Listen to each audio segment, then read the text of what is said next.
देखिए, हमने बहुत तरह के झटके ना मार्केट में कई यस। वक़्त हमने झेले हैं। चाहे मैं 2008 की बात करूँ, यस। कोविड की बात करूँ। ये वो टाइम ड्यूरेशन था जिसने कई लोगों को सिखाया भी कि ऐसी कंडीशन में किस तरीके से डील करना यस। चाहिए। देखिए, जिसको निवेश करना है वो ज़ाहिर-सी बात है कि बहुत तरह की चीज़ें सोचेगा। यस। लेकिन इस वक़्त जो हमारे व्यूअर्स हमें देख रहे हैं, मैं चाहूँगी कि उनको पहले तो ये चीज़ें बताएँ कि ऐसी कंडीशन में, टर्म्स कंडीशन में क्या करना चाहिए? क्योंकि बहुत सारे पैनिक मोड में आ जाते हैं। हालाँकि इसको लेकर अक्सर हम चर्चा भी करते रहते यस। हैं, लेकिन आज ये इसलिए भी खास हो जाता है क्योंकि मार्केट में हमने लगातार रैली देखी है। यस। लेकिन अभी जो स्थिति हम देख रहे हैं वो कहीं न कहीं मार्केट को डरा भी सकती है, इन्वेस्टर्स को डरा भी यस। सकती है। तो यस। इस टर्म्स कंडीशन में उनको किन चीज़ों का ध्यान रखना चाहिए? देखिए, मैं मार्केट 2003 से ट्रैक कर रहा हूँ हुँ, और 2008 में जो हमने करेक्शन देखा, जो रिसेशन जिसको हम बोल रहे हैं वो आया था। तो वहाँ पर बहुत डिफरेंट पिक्चर थी। वहाँ पर आपका लेमैन ब्रदर्स का या क्रेडिट क्राइसिस वहाँ पर होता हुआ दिखाई दिया। तो कहीं न कहीं वहाँ पर एक बहुत डिफरेंट पिक्चर था। उस टाइम पे और आज की अगर आप इवन इकोनॉमी को कंपेयर करेंगे तो बहुत फ़र्क आ गया है। इकोनॉमी बहुत ग्रो हुई है 2008 से। उसके बाद हमने कोविड देखा, तो कोविड बेसिकली अगर आप देखेंगे एक लेसन था। हुँ, जहाँ पर जब कोविड आया 2020 में तो ये हो गया था कि बस सब खत्म हो जाएगा, सब खत्म हो जाएगा, मार्केट खत्म, सब बिज़नेस ठप हो जाएँगे। बट वहाँ से नया एक जो ट्रेंड है वो मार्केट का देखने को मिला। एक बहुत चेंज मार्केट में हुआ है, चाहे वो टेक्नोलॉजी के फ्रंट पर हो, चाहे वो लोगों की यूसेज करने के फ्रंट पर हो या लोगों की थिंकिंग के ऊपर फ्रंट पर, तो बहुत चेंजेस यहाँ पर हुए हैं। तो बहुत हुँ, लर्निंग कोविड वाला देकर गया। तो वहाँ पर मार्केट का सिनेरियो डिफरेंट था। 2008 का मार्केट डिफरेंट था, 2008 में जो करेक्शन आया वो डिफरेंट हाँ, था, 2020 में जो करेक्शन आया कोविड का वो डिफरेंट था और ये जो अब है ये बहुत डिफरेंट है। हुँ, तीनों को अगर आप कंपेयर करेंगे तो वहाँ पे बहुत डिफरेंट डिफरेंट देखने को मिले। तो 2008 में अगर आप देखेंगे तो एक इकोनॉमिक पर्सपेक्टिव से था कि लेमैन ब्रदर्स स्कैम हुआ या लेमैन ब्रदर का फॉल हुआ, क्रेडिट क्राइसिस हुआ। 2020 में नेचुरल थिंकिंग्स के ऊपर हुआ कि अगर कोविड आ गया तो क्या हो सकता है। अगर अब आप देखेंगे तो ये बिल्कुल पॉलिटिकल है। हुँ, यहाँ पर ट्रम्प साहब बहुत एकदम एग्रेसिव हैं टैरिफ को लेके।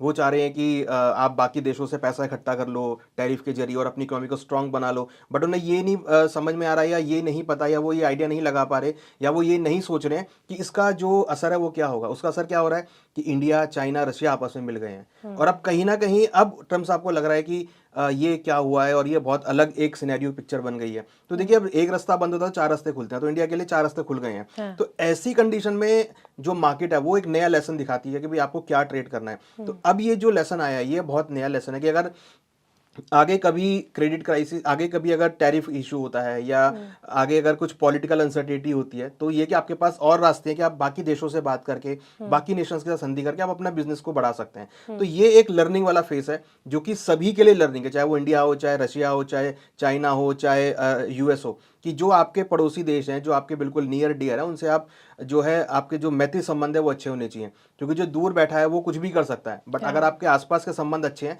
तो आप एक ईजिली अपनी इकोनॉमी को यहाँ पे डेवलप कर सकते हैं। तो हुँ। ये एक लर्निंग फेज है और ये लर्निंग फेज एक नई रोशनी लेकर आएगा मुझे लगता है, और मुझे लगता है कि आने वाले दिनों में आपको एक मार्केट का नया ही रूप देखने को मिलेगा। हाँ, आपने रोशनी की बात की है जी। कि आने वाले वक़्त में रोशनी देखने को मिल सकती है। मैं आपसे एक प्रेडिक्शन ये जानना चाहूँगी कि अगले 6 महीने आप मार्केट को कैसे देख रहे हैं? कि क्या लग रहा है किस ओर जा सकता है मार्केट? देखिए, अभी जियोपॉलिटिकल की सिचुएशन लगातार जारी जी। है। ट्रम्प को लेकर भी आप कह रहे हैं कि कभी वो कुछ बयान करते, कभी कुछ बयान करते। कहीं न कहीं बौखलाए हुए भी यस। बहुत ज़्यादा यस। हैं। वो जी। जिस तरीके से तीनों देश की तिगड़ी देखने को मिल यस। रही है। तो अभी क्या लग रहा है कि इन्वेस्टर्स को अभी रुकना चाहिए, चलते रहना चाहिए या फिर कुछ ना कुछ दाँव लगाना चाहिए? देखिए, जनरली जब हम मार्केट की बात करते हैं तो इंडेक्स उतना नहीं गिरता है जब स्टॉक काफ़ी गिर जाते हैं। हाँ। तो ऐसी स्थिति में जो निवेशक हैं, मुझे लगता है कि उनको क्या करना चाहिए, जो स्टॉक फंडामेंटली बहुत स्ट्रांग है, जो स्क्रिप्ट बहुत स्ट्रांग है या जो एसेट बहुत स्ट्रांग है और वो काफ़ी अंडर वैल्यूड हो गई है, तो वहाँ हुँ, पर आपको एक्यूमुलेट करना चाहिए। ये फेज़ बेसिकली ये कंसोलिडेशन का है। अगर आप देखेंगे तो मार्केट एक दिन ऊपर जाता है, एक दिन नीचे आता है। अगर आप हाँ। ये पूरा ट्रेंड देखेंगे, चाइना के बाज़ार ऑलरेडी हाईज़ पर हैं। हुँ, यूएस का आप डाउ देखेंगे तो वो भी ऑलरेडी हाई हाई हाई पर चल रहा है। इंडियन मार्केट बहुत कंसोलिडेशन में है।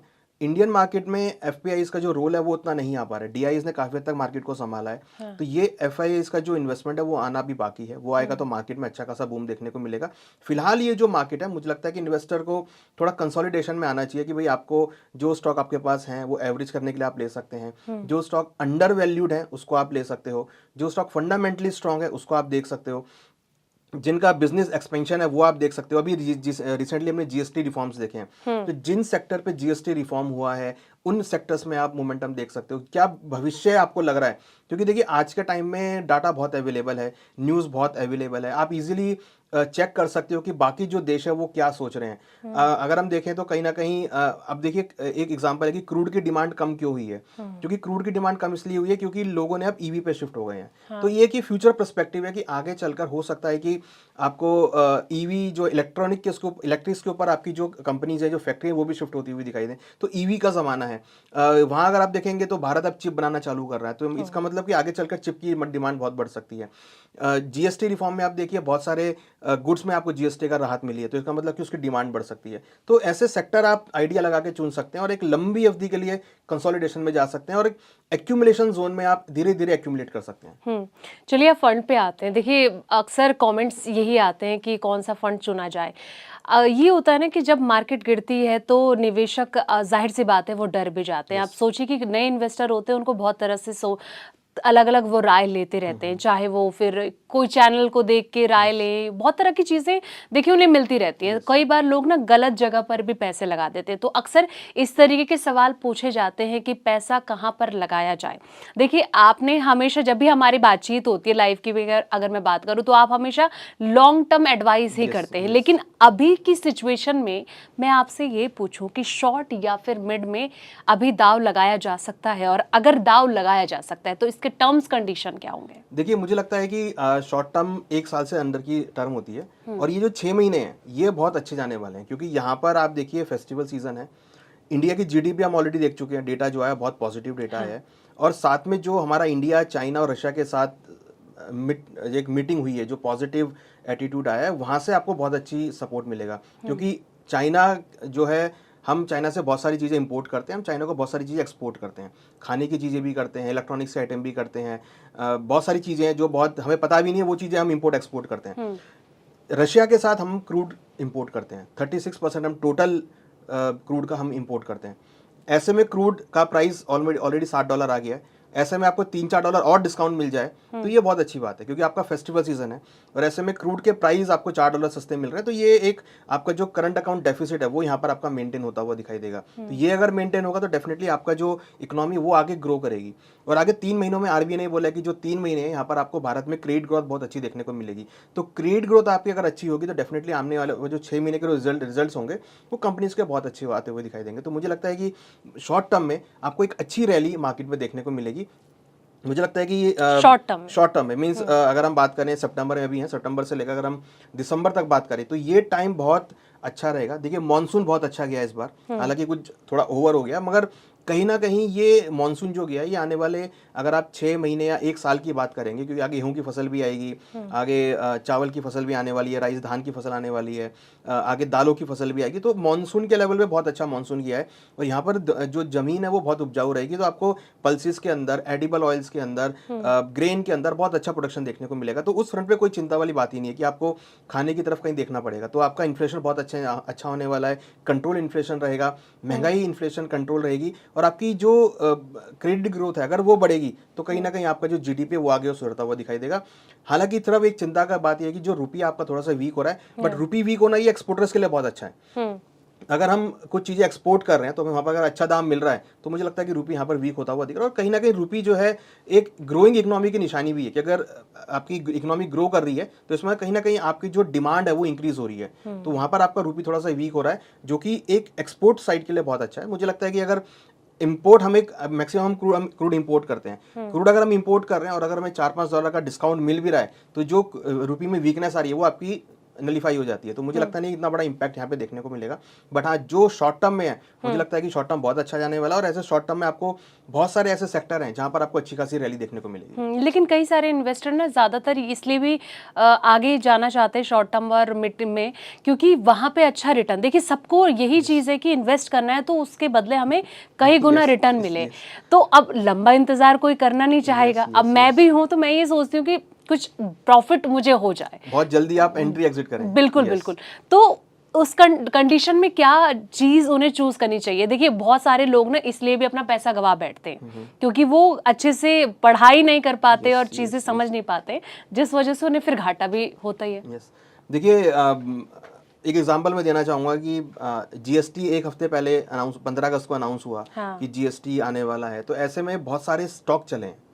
ठीक है, यहाँ पर अगर आप देखेंगे तो आपके एफएमसीजी के स्टॉक बहुत चलते हुए ऑटो दिखाई दिए, चला। ऑटो स्टॉक बहुत चलते हुए दिखाई दिए। तो जिसने वो स्टेटमेंट पढ़ी, जिसने वो समझा, तो उसने 15 अगस्त से लेकर 31 अगस्त तक एक अच्छा खासा पैसा बना लिया होगा महज 15 दिनों में। सो बहुत सारे स्टॉक हैं जो कि काफ़ी अच्छे रन अप होते हुए दिखाई दिए। तो कहीं ना कहीं जो मार्केट को देख रहा है, बारीकी से देख रहा है और वो अच्छी तरीके से एनालिसिस कर रहा है, उसको मार्केट के बारे में पता है कि क्या चलने वाला है स्टॉक, या जो न्यूज़ अनाउंसमेंट आ रही है उससे क्या इंपैक्ट हो सकता है, तो वो साइलेंट में इन्वेस्टमेंट कर रहा है और पैसा बना रहा है। तो कहीं ना कहीं जो मार्केट है, देखिए इस टाइम अगर आप आज 2008 में देखेंगे तो मार्केट के वॉल्यूम्स नहीं थे, वहाँ पे बहुत सिलेक्टेड लोग थे। उस टाइम पे मेरे ख्याल से 2 या 3 करोड़ डीमैट अकाउंट थे। हाँ। आज करीबन 20 करोड़ डीमैट अकाउंट है। बिल्कुल। तो अगर 3 करोड़ डीमैट अकाउंट वाले पैसा लगा रहे हैं या आज 20 करोड़ के लोग पैसा लगा रहे हैं, तो मार्केट में हलचल उस हिसाब से होती है। आज अगर आप देखेंगे तो लास्ट ईयर करीबन 400 आईपीओ आए थे और इस साल भी ऑलमोस्ट 300-400 के आईपीओ आने वाले हैं। तो आईपीओ का मार्केट बहुत बड़ा हो गया है। तो कहीं ना कहीं जो इन्वेस्टर का पैसा है वो मार्केट में आ रहा है और ऐसे हमको वॉलिडिटी बहुत हाई देखने को मिलेगी। तो प्राइस भी बहुत जल्दी अप्स एंड डाउन होते हैं। तो ऐसे में अगर आप बहुत शॉर्ट टर्म में ट्रेडिंग व्यू लेके चल रहे हैं कि आपको बहुत छोटी अवधि में एंट्री एग्जिट करना है, तो वो बहुत एक अच्छा एक स्ट्रेटेजी है कि आप लंबी अवधि में ना बैठकर आप छोटी अवधि में अपने पैसे को जितना जल्दी आप रोटेट करेंगे उतनी अच्छी आपको रिटर्न देखने को मिलेगी। तो बिजनेस में भी कहा जाता है कि अगर आप अपने पैसे को रोक के बैठ गए तो आपको इतना रिटर्न नहीं मिलेगा। पैसे को बाहर निकालिए, पैसे को आप रोटेट करेंगे, जितना आप रोटेट करेंगे उतना आपको अच्छा अमाउंट मिलेगा, उतनी अच्छी रिटर्न गोल्ड में रुपये के अंदर मिलेगी आपको, आपकी वैल्यू में मिलेगी, आपकी इन्वेस्टमेंट में मिलेगी। तो वही स्ट्रक्चर आपको स्टॉक मार्केट में भी करना है। आपको इन्वेस्टमेंट अगर आप कर रहे हैं, जितना उसको आप रोटेट करेंगे उतना अच्छा आपको वहाँ पर रिटर्न मिलेगा।